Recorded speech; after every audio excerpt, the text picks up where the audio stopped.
Have you noticed that the older you get, the more you can feel people's energy even before they say a word? You walk away from some conversations feeling calm and lighter, and from others, it feels like someone reached into your chest and stole your peace. You might tell yourself, that's just how they are, especially if they're family.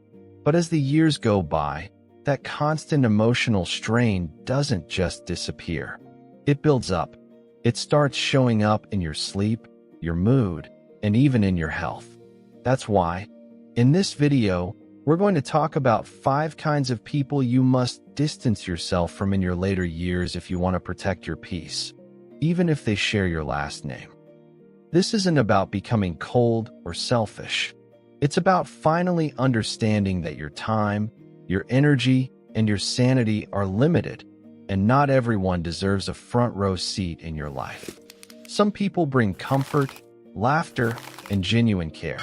Others bring drama, guilt, chaos, or an endless list of needs that never seem to stop. By the end of this video, you'll know exactly which patterns to watch for, how to spot these personalities early, and how to quietly pull your life back into your own hands without starting a war at the next family dinner. As you listen, you might recognize someone you know, or realize that you've put up with certain behaviors for far too long. If you're willing to be honest with yourself for the next few minutes, this might be one of the most important conversations you have about your future peace. Now, let's start with the one most people don't recognize until it's been going on for decades. Type number 1, the constant taker. There's a certain kind of person who only seems to remember you exist when they want something. They may not ask how your health is. They may not know what you're reading, watching, or excited about lately. They might disappear for weeks, months, even years. But the moment they need a favor, your phone lights up. Suddenly they're sweet, talkative, and full of fake warmth. They need a loan just until next month. They need a ride just this once. They need help filling out forms, fixing something, watching their kids, or letting them crash at your place for a few days. That quietly turns into weeks. The tricky part is that constant takers rarely look like villains. They might be your grown child who has never quite gotten on their feet. They might be a sibling who's always had bad luck. They might be a friend who knows you're kind and uses that kindness like a credit card with no limit. Over time, you start to notice a pattern. They only show up with open hands, not open hearts. Imagine this. Every time you hear their name, you don't think, oh, it'll be nice to talk to them. You think, what do they want now? That small, heavy feeling in your stomach is your intuition warning you. It's telling you that this connection is one-sided.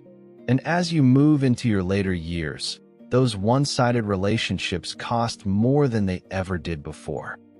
You may have a story very similar to Walter, an older gentleman who always prided himself on being dependable. For decades, his nephew would only appear when something was wrong. Car trouble, legal trouble, job trouble. There was always some emergency, always some reason he needed a quick favor. And because Walter loved him and believed in family loyalty, he helped. He helped even when it meant skipping things he wanted to do. He helped even when it meant dipping into savings. He helped even when he was tired. One day, Walter noticed something simple but painful. He could list 50 times he had dropped everything for his nephew, but he couldn't name even 3 times his nephew had shown up just to spend time with him. Never a surprise visit just to talk. Never a call asking, "How are you holding up?" Never a message saying, "I'm thinking of you." That realization hit harder than any argument. Most constant takers have a story ready to defend themselves. They'll tell you they've had a hard life, that no one else helps them, that you're the only one they can count on. They might even say you're like a parent to them, flattering you just enough to keep the door open.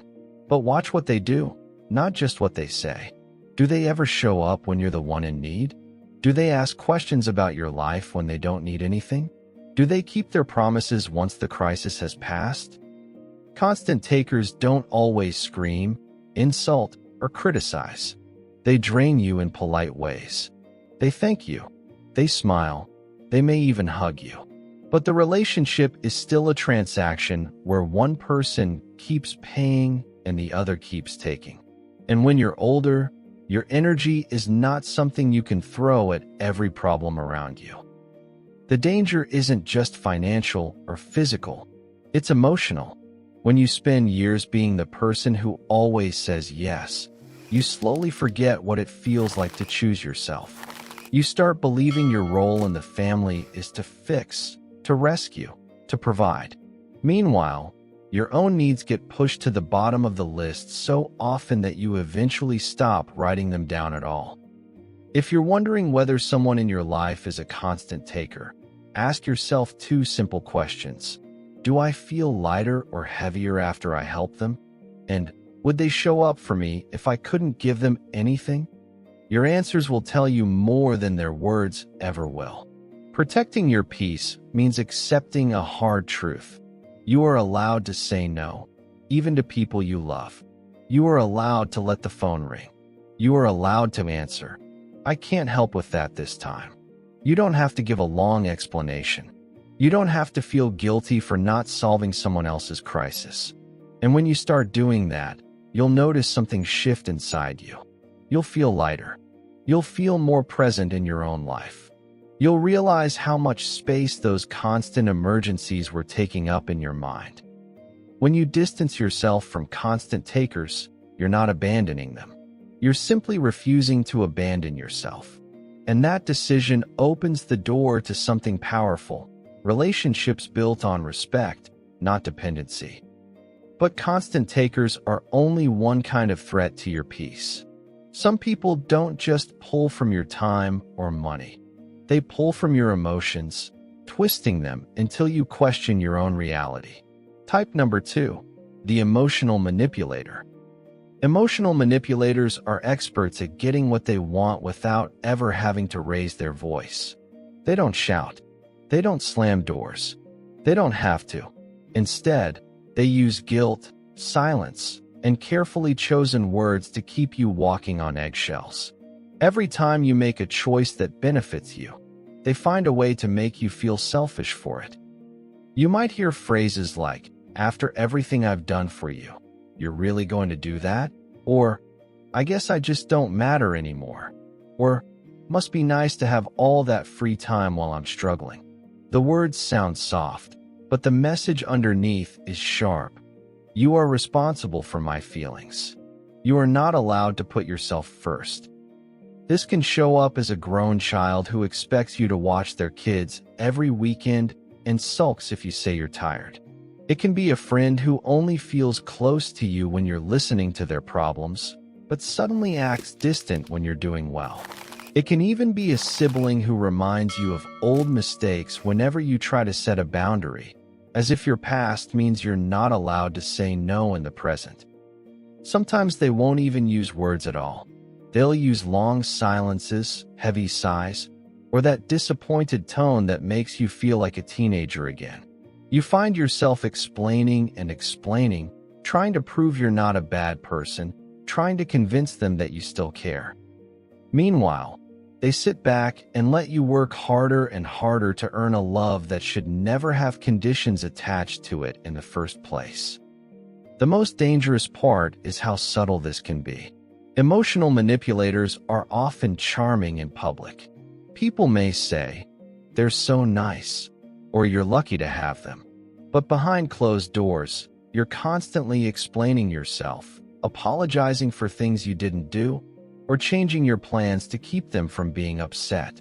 You may find yourself feeling tired after every conversation, replaying their words in your mind, wondering if you really are being unfair.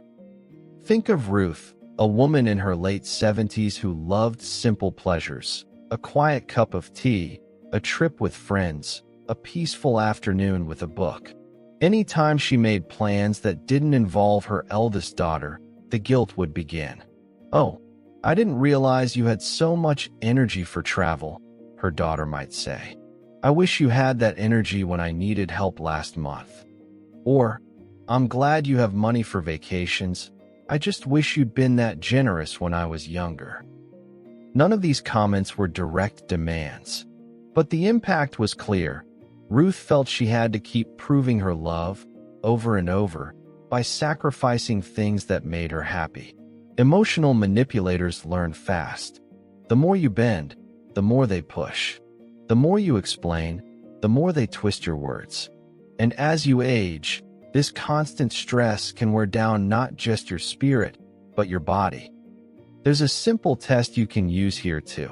Do you feel like you must prepare yourself emotionally before talking to this person?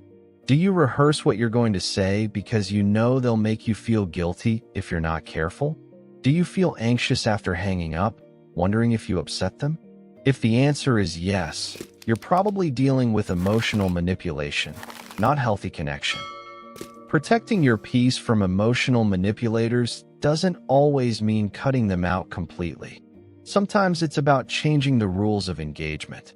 You can keep conversations shorter. You can refuse to argue when they try to guilt trip you. You can say, I'm not going to discuss this if you're going to make me feel bad for making decisions about my own life. You can end a call calmly when it becomes too heavy and pick it up another day on your terms. It can also help to stop oversharing. Emotional manipulators often use your personal information as fuel. The less you give them to twist, the less power they have. You can be polite without giving them a front row seat to your decisions, plans, or dreams. When you stop letting someone else control your emotions, something powerful happens. Their tactics stop working. They may complain louder at first. They may sulk. They may act offended. But over time, many manipulators either adjust or drift away, looking for someone else who will play along. Either way, your peace grows. And while some people twist your feelings, others attack your mood in a different way. Not with guilt, but with an endless storm of negativity that never seems to clear. Type number 3, the chronic complainer. Everyone has bad days. Everyone needs to vent sometimes. But the chronic complainer doesn't just vent. They live in a permanent state of dissatisfaction. No matter what's happening, they find the cloud behind every silver lining. If the weather is nice, it's too bright. If they get good news, it's too late. If you share something you're excited about, they can always find a reason it won't work out. At first, you might feel sorry for them. You may listen patiently, trying to encourage them, offering ideas, reminding them of the good things in their life. But days turn into weeks, and weeks into years. You realize that nothing ever changes. Their stories change, but the theme is always the same. Life is terrible, people are awful, nothing is ever enough. Spending time with a chronic complainer is like sitting next to a leaking faucet of gloom.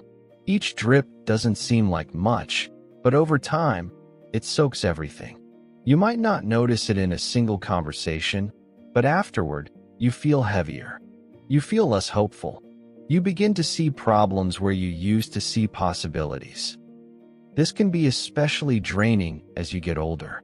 Maybe you're doing your best to focus on gratitude for another sunrise, another cup of coffee, another day where you can move, think, and feel.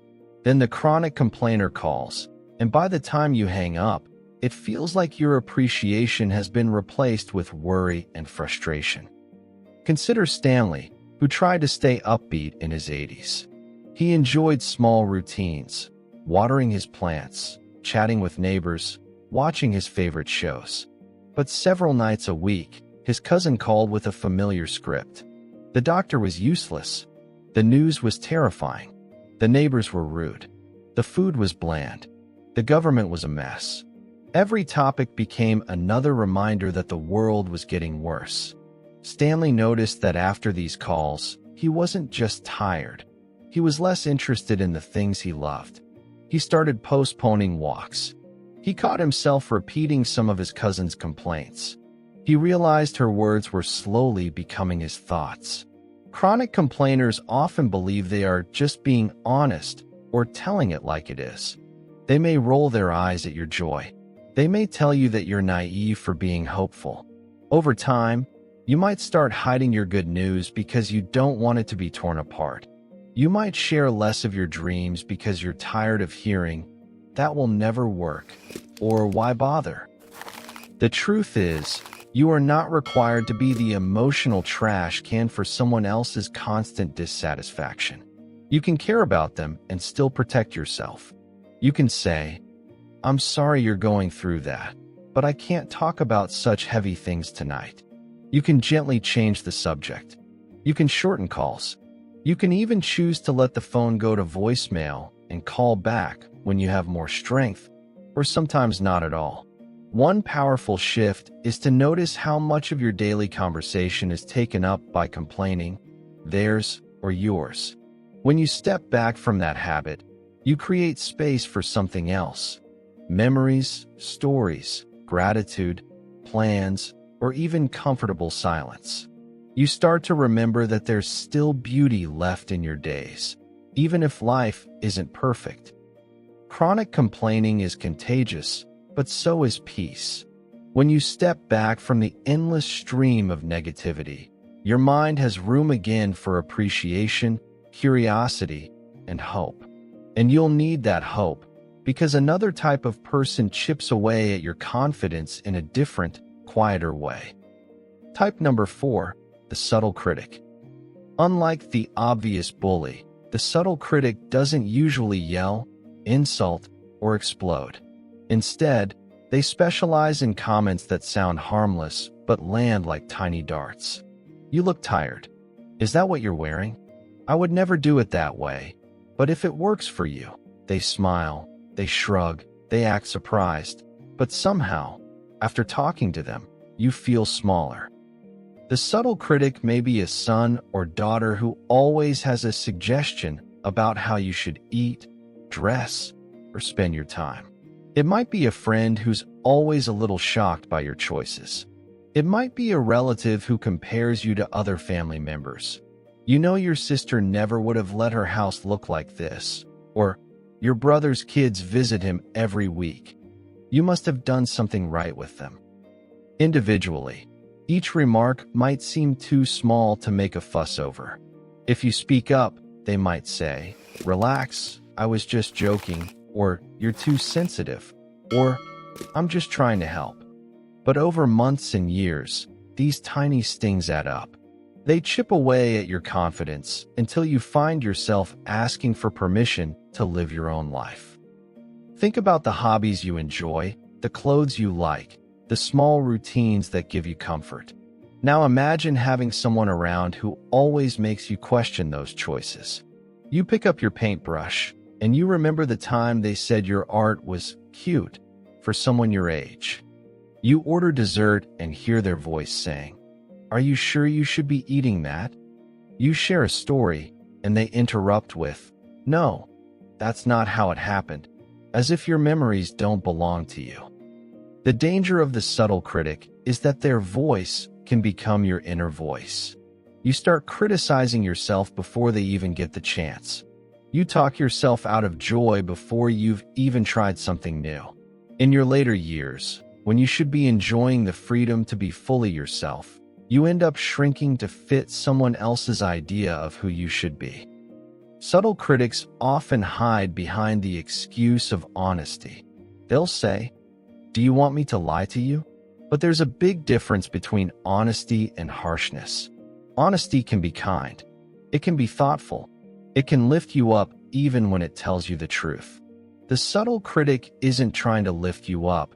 They're trying to keep you in a box that makes them comfortable. Protecting your peace means seeing these comments for what they are, not truth, but opinion. Not guidance, but control. You are not a project to be corrected. You are a human being who has lived a whole life, learned many lessons, and earned the right to make your own choices without a running commentary. You don't have to fight every comment with a speech. Sometimes a calm, simple line is enough. "I'm happy with it, and that's what matters. This works for me." Let's talk about something else. And sometimes, you don't have to respond at all. You can simply spend less time with people who make you feel judged and more time with those who make you feel seen. You can also work on turning down the volume of that inner critic. When you catch yourself repeating someone else's negative words in your head, pause and ask, is this really my voice, or is it theirs? Little by little, you replace their judgments with your own kinder, wiser thoughts. And that brings us to the last type of person who can quietly steal your joy in your later years. Not with criticism, not with complaints, but by acting as if your time and space don't really belong to you. Type number 5, the boundary breaker. The boundary breaker is the person who treats your life like an open door, literally and emotionally. They drop by without calling. They expect you to answer every message immediately. They become offended if you don't pick up the phone. They assume that because you are retired, widowed, or living alone, you must always be available. On the surface, it can seem sweet. I was just checking on you. I thought you might be lonely. I knew you wouldn't mind if I stopped by. But if you listen to your body, you might notice a different reaction. Your shoulders tense when you hear their knock. Your heart sinks when you see their name on the screen. You feel like you're living on someone else's schedule. The boundary breaker might be an adult child who treats your home like their storage unit and your time like their backup plan. It might be a neighbor who walks in every day right when you sit down to rest. It might be a friend who gets offended when you don't reply to messages instantly, even though they know you value quiet time. As you move into your later years, your routines are not just habits. They are anchors. The time you spend resting, reading, praying, walking, or simply sitting in silence is what keeps you grounded. When someone constantly interrupts that, even with good intentions, it slowly wears on you. Think of George, who loved slow mornings. He had a rhythm: make coffee, read the paper, water his plants, and sit in the quiet for a while. His son, however, saw George's free time as an open invitation. He would drop in early, bringing noisy energy and a list of things he needed help with. If George hinted that it wasn't a good time, his son would laugh and say, "What else are you doing? You've got all day." After years of this, George realized he felt more like a guest in his own home. He was constantly adjusting, constantly responding, constantly putting aside his own plans to make space for someone else's. The love for his son was still there, but so was something new: resentment. Boundary breakers rarely see themselves as the problem. They tell themselves they're being caring, involved, or attentive. They may even say, "You'll miss me when I'm gone," as if respecting your space is the same as abandoning you. But deep down, you know the difference between feeling loved and feeling invaded. Protecting your peace from boundary breakers doesn't mean you stop loving them. It means you start loving yourself, too. You can say, "I need you to call before you come over." You can say, "Mornings are my quiet time. Afternoons work better for me." You can say, "I'm not available right now, but we can talk later." The first few times you say it, your voice might shake. That's okay. Courage doesn't always feel comfortable. It helps to decide ahead of time what your boundaries actually are. What time of day do you need for yourself? How late is too late for a visit or phone call? What topics drain you the most? When you're clear with yourself, it becomes easier to be clear with others and harder for them to push you into things you didn't choose. Over time, as people adjust to your boundaries, your life starts to feel like it belongs to you again. You wake up knowing that your day won't be hijacked without warning. You go to sleep feeling like you actually got to live your own life instead of just reacting to everyone else's plans. And the people who truly care about you will respect that. They might not like it right away, but they will adapt, because real love learns. If someone refuses to respect your limits, even after you've calmly explained them, that tells you something important about their place in your future. You can still wish them well from a distance.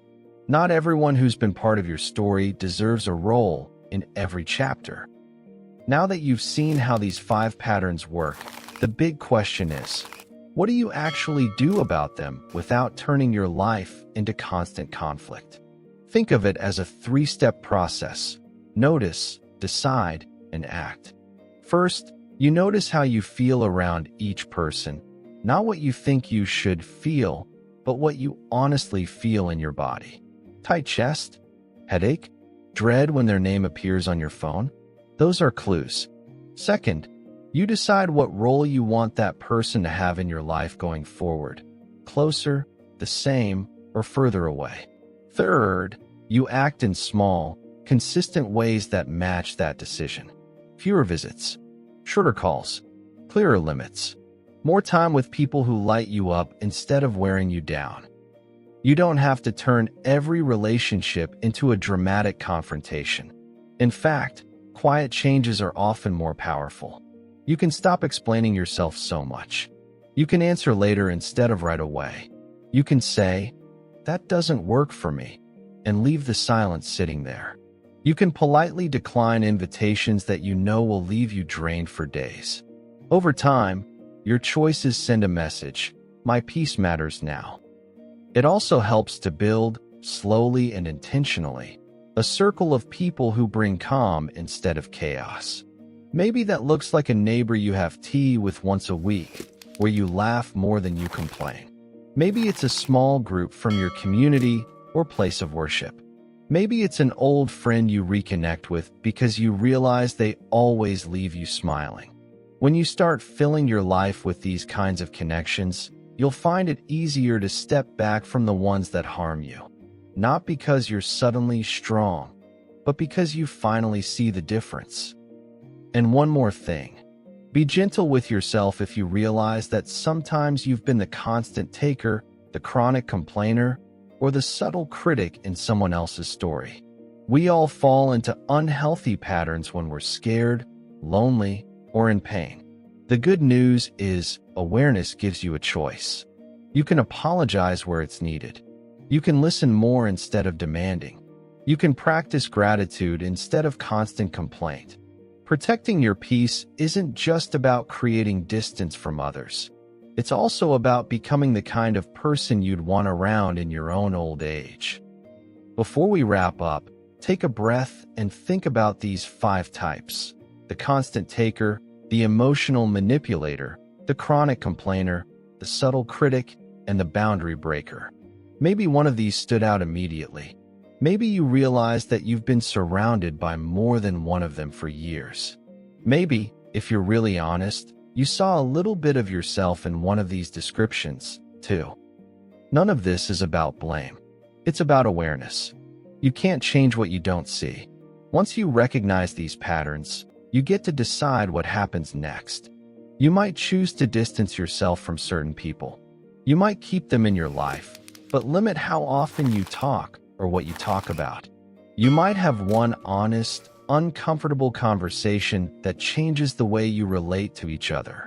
Or you might simply start by changing one thing, giving yourself permission to put your peace first. Your later years are not a punishment. They're not a waiting room. They are a sacred season filled with chances to enjoy what you've built, to explore who you are beyond your roles, and to spend time with people who truly value your presence, not just your help, your money, or your silence. So ask yourself, who leaves you feeling calm, encouraged, and appreciated? Who leaves you feeling tense, guilty, or drained? Start gently shifting your time toward the first group and away from the second. You don't have to make a dramatic announcement. You don't have to defend your decisions to anyone who refuses to understand. Quiet changes still count. Think of your life like a small, peaceful house. For years, you may have left every door and window open, letting anyone walk in with their shoes on, track mud on the floor, and rearrange the furniture. Maybe, back then, you had the energy to clean up after them.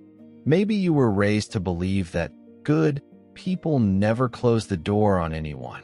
But as you grow older, that open door policy starts to cost you more than it ever did before. Your energy is your furniture now. Your peace is your floor. Your health is the roof over your head. You cannot afford to let just anyone stomp through it. You are allowed to decide who gets a key, who needs to knock and wait, and who doesn't get to come inside anymore.